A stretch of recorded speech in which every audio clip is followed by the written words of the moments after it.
When it comes to energy, there's a growing need for energy in Malaysia as it grows. We're looking at 5% growth potentially for the country.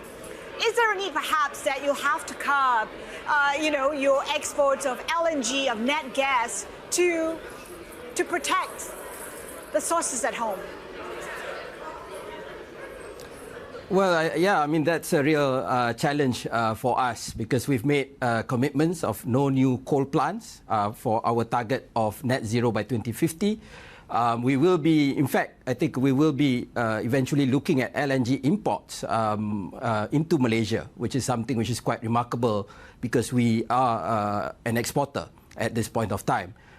So, that will be the situation, and that's a challenge that we have to address. Give us a sense of your energy needs. I mean, you talk about possibly importing LNG, unheard of until now. What might you need?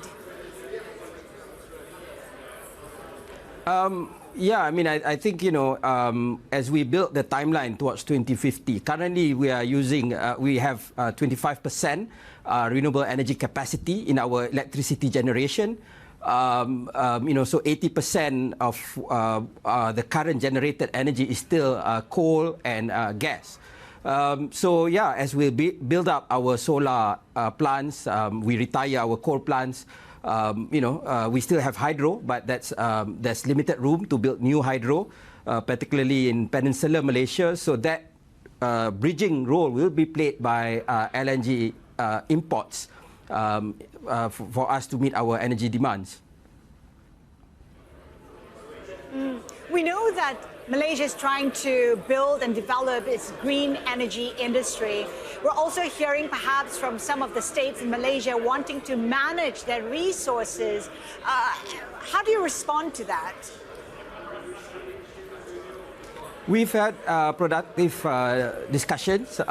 We are working on the carbon capture, utilization and storage legislation at the federal level.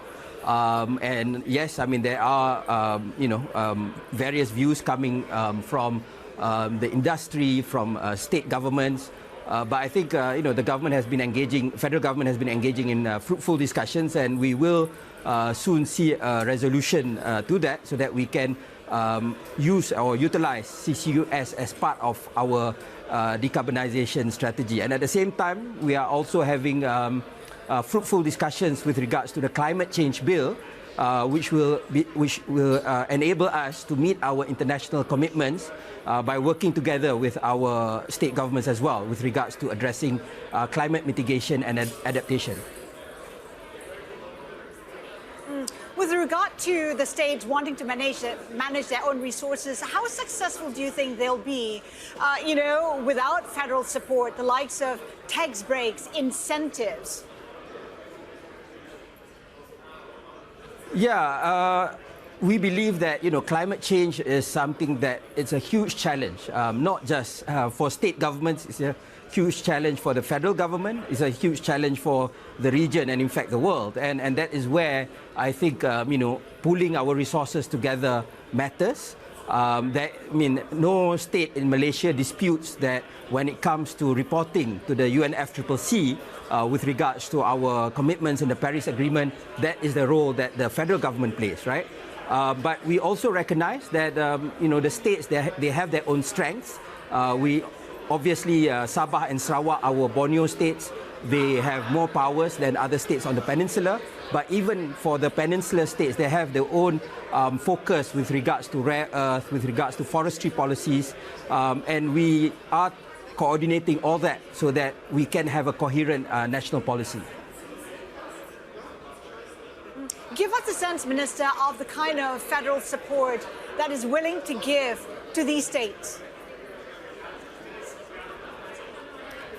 Well, of course, there is support in terms of capacity building. There's support that we do in terms of technical support so that there's expertise that can be built at every level of government, whether it's the federal, state, or local governments.